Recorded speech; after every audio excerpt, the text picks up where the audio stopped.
Imran, thank you so much for speaking with Sky News. You've talked about a revolution afoot. What would it take to deliver that, in your view? Two things. One, free and fair elections. We want people of Pakistan to decide who governs them. We don't want a bunch of crooks imposed on us by buying loyalties of about 20 of our members of parliament and spending about $20-30 million and toppling our government. And known crooks, 60% of cabinet is on bail. So we want rights, we want the powerful to be brought under the law. At the moment there are two laws in Pakistan, one for the poor, which don't have access to justice, and the powerful are above law.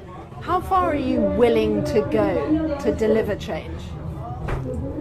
Well, it's not politics for me, it's a mission.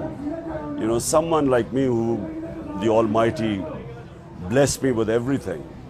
I never had to go to politics, and I never would choose politics as a career, but it was a mission that we want this country to have justice and law, the rule of law. And my contention is that prosperity comes after rule of law. First you have to establish the rule of law.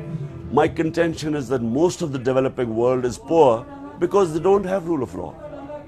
The government are concerned about violence. They've talked about credible terrorist threats. Are you worried about that? The only terrorist threat for us is the government and their handlers.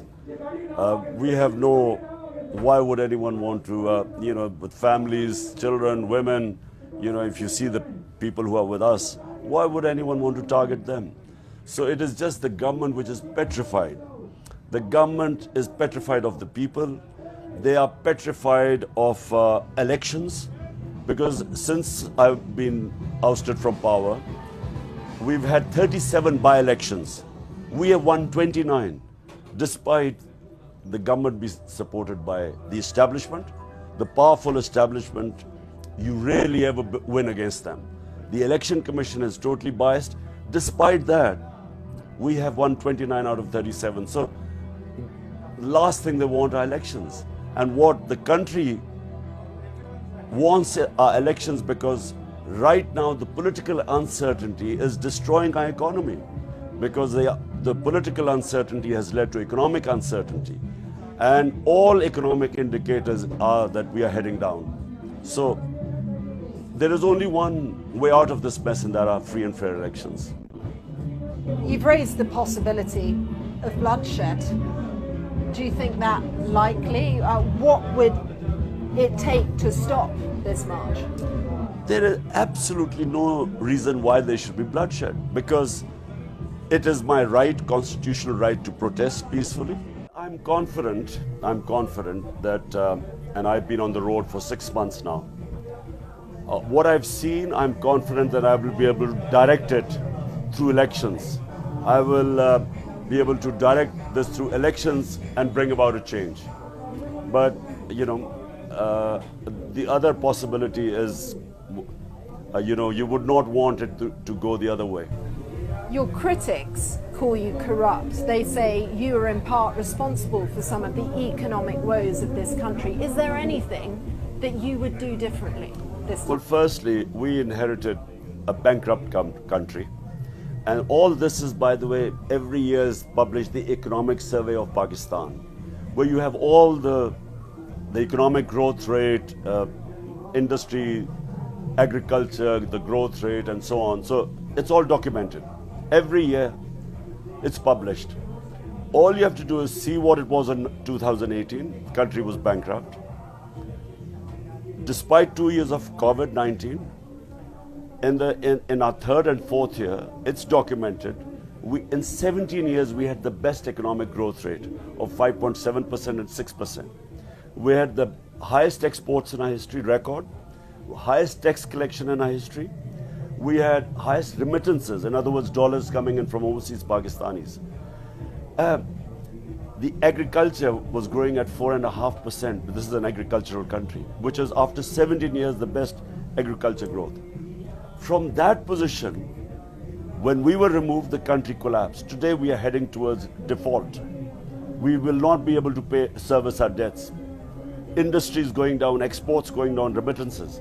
So where we left, that was the biggest conspiracy against us. And the reason why you see people, they see the difference, where the country was heading then and now. So just to be clear though, there is nothing different you would do if you rose to power again?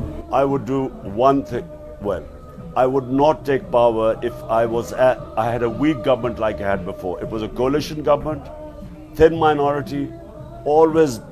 I was not strong enough to implement rule of law. I could not bring the powerful mafias under the law because they had all ways of weakening me or blackmailing me. So I would only take power this time if I have the numbers in the National Assembly. And if you are strong enough in a parliamentary democracy with a clear majority, only then can you implement rule of law, which I could not before. The election is less than a year away. Why can't you wait? Because for us, we are gaining every day. Out of 37 by-elections, we have 129. And the writing is on the wall for the entire opposition combined stood against. I took part in nine elections, just now 9 by-election. And I stood on all. We can stand on all the seats. One man can stand on all the seats.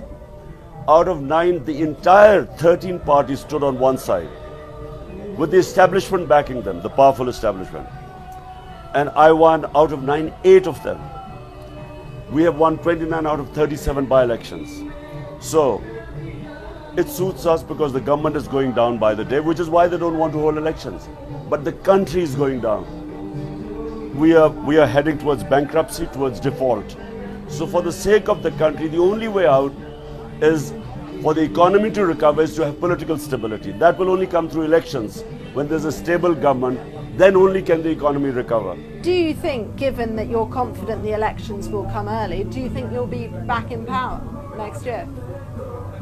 I feel that if they're free and fair elections, if you see any polls in Pakistan, you will see that my party is way ahead of all the other parties put together. So yes, I feel if they're free and fair elections, we'll win. But then, you never, as a sports person, I know that until the match is over, you're never sure. Needs a lot of stamina. Yes, stamina, and yes, I'd never thought at my age I would be doing this again. And no regrets, no change, it's full steam ahead. No regrets. I have tried my best. The country has given me so much. I have more love and respect than any other Pakistani in this country, and so I try my best, for my country. And I know the only way out is justice. The only way you can liberate people is by giving them their rights, and that comes through rule of law, which protects their fundamental rights.